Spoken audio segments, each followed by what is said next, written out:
Elevated road को लेकर 6 सितंबर को हुई जन सुनवाई में सत्ताधारियों ने किस तरह की बदसलूकी और बदतमीजी की, इसकी शिकायत प्रशासन से कर दी गई थी। लेकिन प्रशासन ने इससे कितनी गंभीरता से लिया, ये आज यानी 9 सितंबर की सुनवाई में देखने को मिल गया। अधिकारी भी क्या करें, ऊपर से आदेश ही ऐसे होंगे। बीजेपी की सरकार जो ठहरी, आज फिर से विधायक खजान दास जन सुनवाई में मौजूद थे और उनका गनर सामाजिक कार्यकर्ताओं को धमका रहा था। एलिवेटेड रोड पर कल दून लाइब्रेरी में तीसरे खबरपात कार्यक्रम में भी चर्चा हुई, जिसमें यह बात सामने आई कि यदि वास्तव में देहरादून की रिस्पना और बिंदाल नदियों के ऊपर एलिवेटेड रोड बनती है तो शहर को तबाह होने से कोई नहीं बचा सकता। वीडियो अंत तक देखिएगा।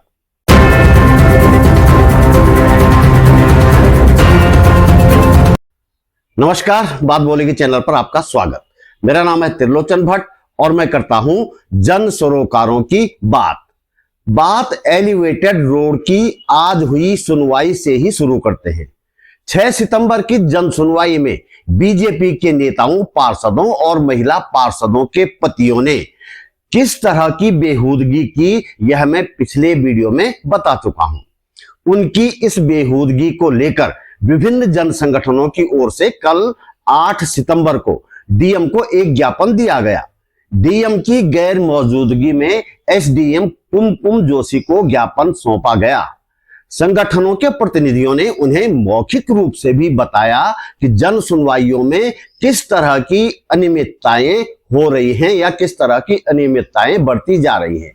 ज्ञापन में कहा गया था कि जन सुनवाइयों में सत्ता पक्ष के लोग भाषण दे रहे हैं और लोगों की बातें, आम लोगों की बातें नहीं सुनी जा रही हैं। सामाजिक कार्यकर्ताओं को धमकाया जा रहा है और उनके कैमरे तक छीनने का प्रयास किया जा रहा है। इस दौरान विधायक खजान दास का नाम भी लिया गया था और यह भी कहा गया था कि कुछ लोग उनके इशारे पर, यानी कि खजान दास के इशारे पर बाउंसरों जैसा बर्ताव कर रहे हैं। उम्मीद की जा रही थी कि इस शिकायत के बाद जन सुनवाइयों में सत्ताधारियों का दखल कुछ थोड़ा हद तक कम होगा, लेकिन ऐसा नहीं हुआ। सच कहें तो बेशर्मी बीजेपी की पहली शर्त है। सत्ताधारी विधायक खजान दास, मैं बार बार खजान सिंह कह देता हूं, खजान दास अपने दल बल के साथ आज फिर चुक्खूवाला में हो रही जन सुनवाई में पहुंच गए थे और उनका एक गनर वहां मौजूद सामाजिक कार्यकर्ताओं को धमकाने लगा। मैं व्यक्तिगत कारणों से आज जन सुनवाई में नहीं था, लेकिन मुझे बताया गया कि खजान दास का गनर वहां मौजूद सामाजिक संगठनों से जुड़े लोगों से धमकाने के अंदाज में कह रहा था कि तुम यहां कुछ नहीं बोलोगे, तुम लोग एनजीओ से हो। हाई कोर्ट के आदेश पर यह जन सुनवाइयां हो तो रही है, लेकिन तय नियमों का खुला उल्लंघन हो रहा है। जन सुनवाई की वीडियो रिकॉर्डिंग करना अनिवार्य है, लेकिन ऐसा नहीं किया जा रहा है। जनता की सुनवाई के बजाय सत्ताधारियों के भाषण हो रहे हैं सिर्फ इन जन सुनवाइयों में, और शुरू से आखिर तक यही हो रहा है। जिनमें नेता नहीं होते हैं उनमें लोगों की बातें सुनी जाती हैं। यदि संविधान के नजरिए से भी देखें तो इन जन सुनवाइयों में लोगों के कई मूल अधिकारों का, मौलिक अधिकारों का हनन किया जा रहा है। संविधान का अनुच्छेद 15 धर्म, जाति, नस्ल, जन्म के आधार पर भेदभाव का निषेध करता है, लेकिन जन सुनवाइयों में बाहरी और भीतरी की बात खुद सत्ताधारी पार्टी के विधायक और पार्षद कर रहे हैं। 6 सितंबर की सुनवाई में जब मैंने अपनी बात रखने का समय मांगा तो विधायक खजान दास ने यही सवाल पूछा कि कहां रहते हो। मैंने कहा कि भारत का नागरिक हूं भैया और इसी शहर में रहता हूं। तो वो खिसिया गए। दरअसल बीजेपी वालों के इस तरह के सवाल सुनने की आदत नहीं रह गई, वो अब खुदा बन गए हैं। तो खजान दास भी खिसिया गए और मुझे अपनी बात रखने का समय मिलने की इसके बाद सारी संभावनाएं भी खत्म हो गई। हमारे साथी हरिओम पाली को उनका आधार कार्ड देखकर बोलने का मौका दिया गया, लेकिन जब वे बोलने लगे तो उनका माइक उनसे छीन लिया गया और उनकी आवाज बंद कर दी गई। बात संविधान की हो रही थी अनुच्छेद 19 में हमें अभिव्यक्ति की स्वतंत्रता का अधिकार मिला हुआ है, लेकिन इन जन सुनवाइयों में लोगों की आवाज बंद करने का प्रयास किया जा रहा है। अनुच्छेद 21 जीवन और व्यक्तिगत स्वतंत्रता का अधिकार देश के हर नागरिक को देता है, जिसका इन जन सुनवाइयों में खुला उल्लंघन किया जा रहा है सत्ता पक्ष की ओर से। खैर, संविधान से इन लोगों का क्या लेना देना, जब लेने के देने पड़ेंगे तब इन्हें संविधान याद आएगा और वो वक्त आने में ज्यादा देर नहीं है, अभी से नोट कर लें। अब मैं सीधे आपको दून लाइब्रेरी ले चलता हूं। राज्य में होने वाली घटनाओं के विश्लेषण के मासिक कार्यक्रम खबर पात में इस कार्यक्रम के संचालन की जिम्मेदारी मेरे ही पास होती है। कल हमने इस कार्यक्रम में चर्चा के लिए 2 विषय चुने थे। पहला विषय था उत्तराखंड में तबाही का बड़ा कारण अवैज्ञानिक विकास। इस विषय पर भूवैज्ञानिक डॉक्टर SP सती को बोलना था, वे लेकिन किन्हीं कारणों से आ नहीं पाए। ऐसे में मैंने वीडियो फुटेज के माध्यम से रुद्रप्रयाग जिले के गांवों में आई आपदा की ग्राउंड रिपोर्ट प्रस्तुत की। वैज्ञानिकों के हवाले से मैंने बताने की कोशिश की कि आने वाले सालों में इस तरह की आपदाओं की तीव्रता और बारंबारता फ्रीक्वेंसी बढ़ने की संभावना है। ऐसे में सरकारों के साथ ही आम नागरिकों को भी आपदाओं से बचाव के प्रयास करने चाहिए। दरअसल धराली हो या थराली या फिर रुद्रप्रयाग का छेनागाड, ये तीनों जगह छोटे पहाड़ी गदेरों के मुहानों पर हैं और छोटे गदेरों ने जब प्रचंड रूप लिया तो उत्तरकाशी का धराली, चमोली का थराली और रुद्रप्रयाग का छेनागाड पूरी तरह से या बुरी तरह से तबाह हो गए। मेरा कहना यह था कि हमें ऐसी तमाम जगहों को छोड़ देना चाहिए जो इस तरह के पहाड़ी गदेरों के मुहाने पर हैं। कार्यक्रम के दूसरे विषय एलिवेटेड रोड प्रोजेक्ट के बारे में मुख्य वक्ता के रूप में एक्टिविस्ट और एडवोकेट चंद्रकला और उत्तराखंड इंसानियत मंच के हरिओम पाली ने हिस्सा लिया। चंद्रकला ने कहा कि एलिवेटेड रोड से बस्तियों में रहने वाले हजारों परिवार तो बेघर होंगे ही, यह निर्माण देहरादून के लिए भी बड़ा खतरा बन सकता है। उन्होंने कहा कि मसूरी में लगातार भार बढ़ रहा है, एलिवेटेड रोड से और ज्यादा लोग मसूरी पहुंचेंगे। ऐसे में किसी न किसी दिन मसूरी धसेगा और बिंदाल रिस्पना में बना एलिवेटेड रोड इस संभावित आपदा की तीव्रता को बढ़ाएगा। यहाँ पे CFGD के लोग आए हुए हैं और अनूप नौटियाल जी भी हैं जो लगातार लगे हुए हैं। चेतना आंदोलन है, बस्ती बचाओ अभियान भी है बेसमझ से। तो और इसमें बस्ती बचाने का तो सवाल है, लाखों लोग प्रभावित होंगे। उससे बड़ा सवाल इस शहर के अस्तित्व का है।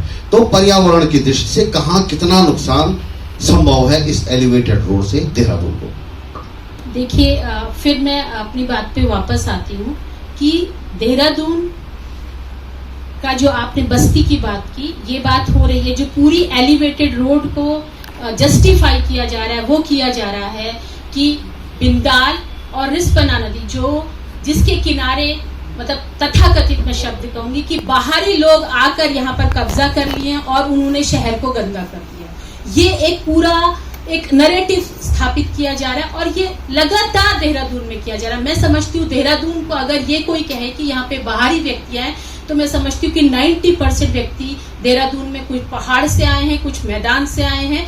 यहाँ के लोग कौन होंगे, क्या होंगे, वो एक रिसर्च का विषय है।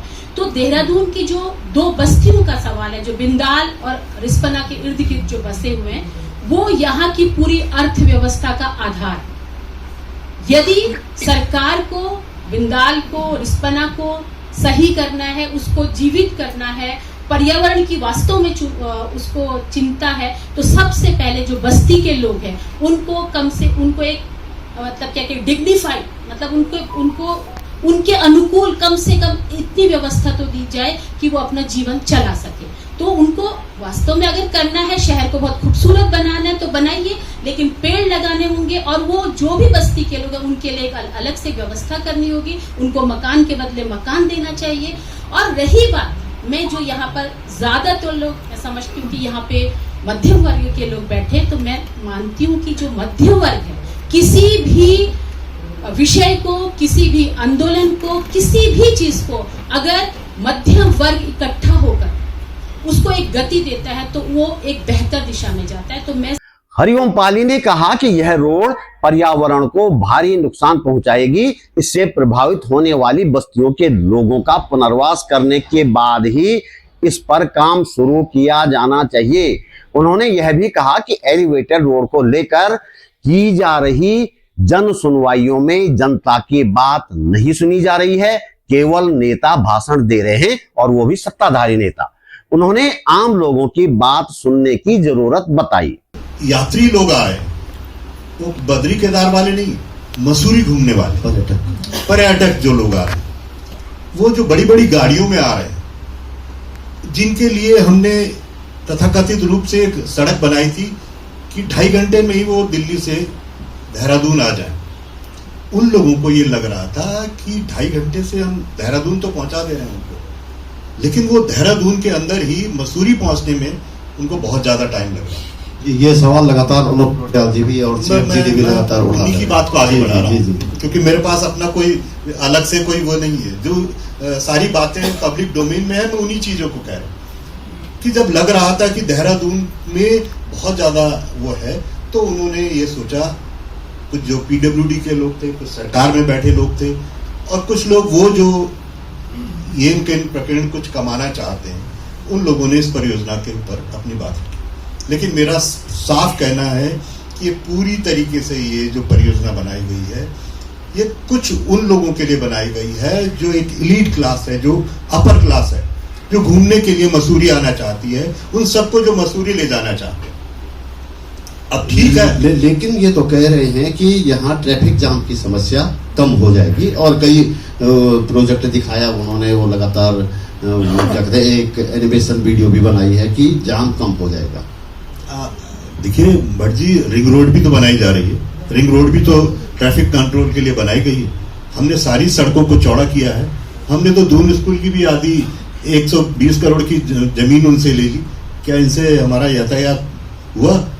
जिनके बच्चे पढ़ते हैं स्कूलों में, जब 1:30 बजे जिनका छूटता है स्कूल, उनसे पूछिए कि किस तरीके की आपत आ भी रही।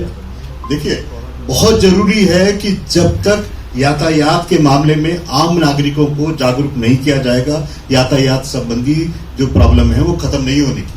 अतिथि वक्ता के रूप में भारत ज्ञान विज्ञान समिति के विजय भट्ट और एसडीसी फाउंडेशन के अनूप नौटियाल ने चर्चा में हिस्सा लिया। विजय भट्ट ने कहा कि देहरादून 2 सदा नीरा नदियों और कई नहरों का शहर था। पहले नहरों को खत्म किया गया, फिर रिस्पना बिंदाल को आईसीयू में पहुंचा दिया गया। अब नहरों के बाद इन नदियों का भी अंतिम संस्कार करने की तैयारी हो रही है। यह शहर के लिए चिंताजनक बात है। जो लगातार बह रही थी वो नॉन ग्लेशियर रिवर से थी, मतलब मसूरी की सदन ढाल से। तो खाली एक नहर, कटा पत्थर की नहर, वो यमुना से है, ग्लेशियर रिवर से है। बाकी सारी जो नदियां थी, जिसमें जो है सोन, जाखन, टॉन्स, ये जो नदियां हैं, ये नदियां सदा नीरा थी। ये हमने भी देखा है। तो ये नहर थी, खेती थी, ग्रीन था, हरा भरा था और बहुत कुछ था। आज आप देख ही रहे हैं, टेम्परेचर भी बढ़ रहा है, कंक्रीट भी बढ़ रहा है। और कंक्रीट जो है, जो रिफ्लेक्शन लाइट का हो रहा है, सड़क पक्की होगी, चौड़ी होगी, सड़क का उसका रेज का रिफ्लेक्शन आएगा, गर्मी होगी, तो हम सब जानते हैं। ये बात है। और अभी मैं धराली से आई रहा हूँ। अनूप नौटियाल ने कहा कि एलिवेटेड रोड इस शहर के लोगों और यहाँ की आबो हवा के लिए खतरनाक साबित होगी। खुद सरकारी सर्वे भी इस बात को प्रमाणित कर रहे हैं। इसके बावजूद सरकार एलिवेटेड रोड बनाने की जिद पर अड़ी हुई है।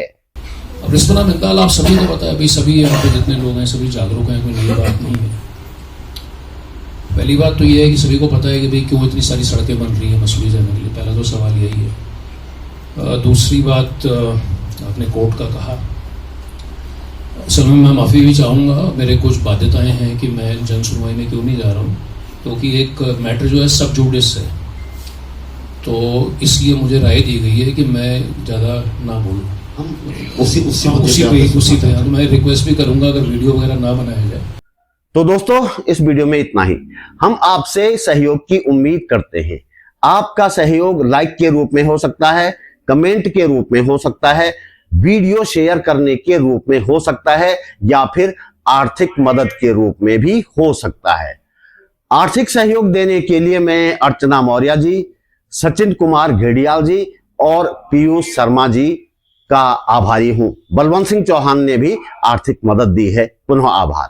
जल्दी मिलते हैं एक और मुद्दे के साथ, एक और वीडियो में। नमस्कार।